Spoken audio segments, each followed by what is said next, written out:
Welcome back to How to Cake It. I'm Yolanda, and this week I'm showing you how to cake it. I feel like I've just been like lying to you guys all this time, but not today. Today I'm gonna cake it. All right, Gil, how do you cake it? Well, first of all, it's not just some plain old letters. They're marquee letters. I used vanilla cake that I dyed pink and teal and left some of it plain and marbled it together. Once my cake is baked, cooled, and chilled, wait, I gotta start saying something else. Once my cake is BCC, I level it to reveal this gorgeous marbling, show the footage. And then I remove the caramelization from the bottom of the cake. From now on, I'm only gonna talk in acronyms, which is terrible because I'm really bad at acronyms. If you guys aren't as into caking the word it like I am, the great thing about this cake and why I wanted to put it in the cake book is it's one of the most versatile things you can do. You can cake any letter, make initials for someone you love, make their age, anything you want to do. If you still would like a copy of my cake book, it's still available. There is a link below. It's filled with fun cakes that you can make yourself. You don't only have to cake it. It's true. Okay, so I did a BCC'd, I L&L'd, leveled and layered. No, I didn't layer. Well, I can't do that. Level and layer. These acronyms are getting confusing. I know. Okay. So now what I need to do is remove the caramelization from the sides. So I'm going to use a ruler. I use the How to Cake It ruler and a serrated knife, and I'm just going to cut away all that caramelization. So all we see now is beautiful marbled cake. What happens to the caramelization cake scraps? They go to the caramelization dungeon. What's that? Guys, follow me into the caramelization room. Imagine. Now I need to cut my cake into 4 equal strips. So I'm doing this, how do I say this? Depends on the letter you're making. I am making an I and a T. So I cut 4 strips. I'm gonna take one of them and cut it in half, making it 2 shorter strips. To form my I take 1 full strip and 1 half strip, and that's an I. It's nice and long. And then to form my T, I'm gonna do the same thing. So I take the full strip and the half strip. I have my letters, and at this point I do want to layer my cakes. I could have layered the rectangle as one, but layering a larger cake is sort of harder. You can't get the tip of your knife out, and so sometimes you tend to dip. So I figure, let me cut my shapes first this time and now layer. So I'll layer all my bits that make up my letters. And now you know who came in. He always comes in at this point of the show. Do you notice that about him? Well, yeah, he's very consistent. Yeah. He has one job. He has one job. His name is Sir Squeeze, and he came to squeeze simple syrup onto my cake. No. He doesn't sweep, he doesn't No. wash dishes. He doesn't even ice. give me like creative input. No. He says nothing. Yeah. Now what I can do is start to build my cake. So I'm gonna build each letter onto a piece of foam board that I have cut like the letters. So I have a piece of foam board I and a T. So first I'm going to line up the bottom layer of the I and the bottom layer of the T and fill it with Italian meringue buttercream. Place the top of the letter on, and then I'm gonna, you know, I genuinely forget about this on every episode. There's a reason, probably, for that, Yolanda. No, there isn't. It's fabulous. Crump. Crump. Try it one more time. What's missing, Yo? Power. Are the batteries missing? Oh, that sucks. They must have just walked away. Gee whiz. Or Cody. Yeah, I don't know who could have done that. I'm sorry. I vote that it's Cody because he's the one with the earphones on. I can neither deny nor confirm. I have a big announcement to share. I'm gonna be once again at SoFlo Cake and Candy Expo in Miami. Woo! Woo! Yes. With much bigger, puffier hair. Woo! It's humid there. SoFlo is from April 26th to 28th, and on the 26th, I'm teaching my first in real life private class. Woo! This is so exciting. I know, I'm nervous. Your hair does get big in Miami. We got off the plane and it was like, shaka, Shaka Khan, let me buck Shaka Khan. That's exactly what happened to my head. The whole How to Cake It team is gonna be there. We're doing a meet and greet. We're doing a demo on stage. Woo! Jocelyn gets on the stage. I think we're doing a cakey off. We're doing a cakey off. Click the link for more information and to enter to win free tickets. Woo! I hope to see you at SoFlo and I can't wait. I'll be there with my big hair. Woo! You'll be able to find me easily. Now that my crumb coat is chilled, I'm gonna pick up my cakes and move them to a board that I cut that's the same size as the letter. Having that board of support underneath, I'll be able to pick up these letters and put it on any backdrop that I want. I have something planned. Do you? Yep. And now I can ice and chill my letters. I get a lot of questions from you guys about how to keep sharp edges on a cake. So a bench scraper is really helpful. Having the board under your cake is also helpful because now you have a straight edge at the bottom that your spatula or bench scraper is lining up with. My biggest tip is to ice chill, ice chill, ice chill. I take great pride in making my cakes as sharp as possible when it's a design like this.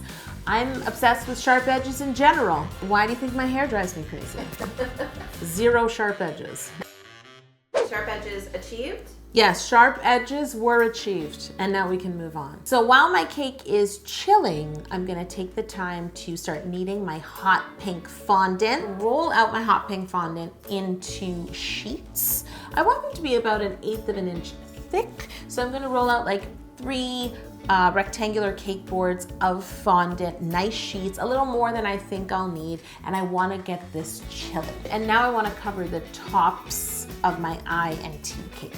I roll out some more hot pink fondant. For the eye, I try to roll it in the general shape of the eye, which is just a straight line. Make sure it's long enough and wider than your cake.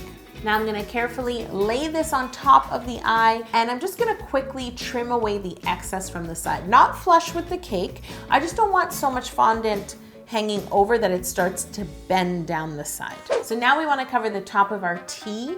Try and roll your fondant out. I've never rolled fondant out in the shape of a T, but that's what I did because I didn't wanna roll a huge rectangle and then there'd be so much extra that I couldn't get to fast enough. So I sort of formed it in a T, rolled it out as a T, laid it on top, and again, really quickly just cut away that excess, but not flush to the cake. Now, the eye and the T are chilling again. Once my eye and T are chilled, I'm going to take them out of the fridge and do something I haven't done in a while. Cody pointed it out. What's that? Ooh! Flip! Yes! Woo! Orhan, not me. The cake. The cake. And now here's where we cut this fondant on top, flush to the cake. By flipping it, I can see how much excess there is. I don't have to guess where the cake is underneath. I'm just holding the tip of my knife flush against the cake and trimming away the excess fondant. The other thing to be careful of is you'll use the tip to cut along the cake, and when you get to the end, then I like to press down. It's time to cover the sides, and what I want to do first is quickly measure the height of my cakes. And we want to cut strips that are 1/2 inch taller than that. I was going to say wider, no, taller than that. So if the height of your cake is 2.5 inches, cut it to 3 inches. No, yeah, that's correct. I always doubt myself with math. And now what I do is just apply these bands to the sides of my cake. I usually do 2 opposite sides at the same time, and then the next 2 sides, then I chill it and I trim what I've put on here. You guessed it, I use a ruler and a sharp knife again. A ruler and a sharp knife are like your best friends in straight edges. Absolutely. You want to feel that your knife is straight and running along the cake, and go slowly, because if you're off or your cake is off for any reason, you'll start to cut your cake. It's not time to cut the cake yet. So I continue to do this on every single side of the cake until the eye and the T are complete. Cody, am I boring you? Was that a yawn? I'm gonna make it more exciting for you. Here we Ready? go. Ready? Okay. Okay. I have another sheet of pink fondant rolled out in my fridge. It's not as big as the other sheets, but it will do. Now I have 2 round piping tips. A number 809 and a number 805. A what? Now what I'm gonna do is use the 809 and I'm gonna cut out some circles of pink fondant. Then I'm gonna use the 805 and I'm gonna cut smaller circles out of the circles so I have rings. This is exhausting. Woo! I'm literally exhausted. We need like a commercial break. Everybody get some water, guys. Get some water, cool off. Come back. I know. I know. Now what we can do is measure the top of our cakes so we know where to place these fondant rings. Because these are gonna be like the holders for our light bulbs. And now, I forgot to tell them, I can't believe I forgot to tell them a step. What? What's that? Okay, so I made my rings, but before I added them and measured, I did some seam hiding. Oh.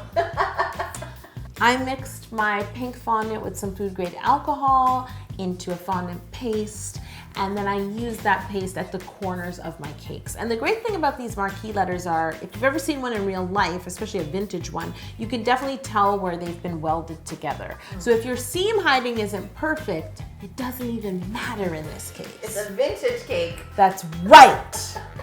Cakes for all ages. Seam hiding. Okay, so back to measuring where our rings will go. Once you've sort of made the map on your letters, I actually just used my leftover fondant paste to glue these rings to the cake. I figured, why not? Keep it all pink. I just brushed a little on the underside and then glued it all onto the letter. Now, I did paint some pink lustre onto it to enhance the pink. So now I can add my gumballs to the cake, and the gumballs are like light bulbs. Love it.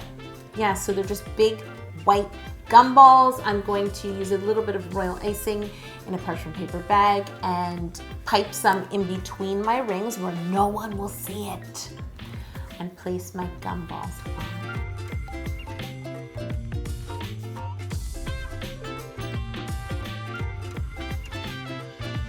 I caked it. You did.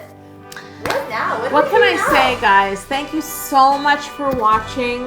I have literally caked it. And so it's not the end, it's a new beginning. I'm just on to my next goal. Thank you guys for joining me. Thank you so much. It's been a fun 4 years. Thank you for watching all this time. We did it. We caked it. Okay. Thank you, everyone.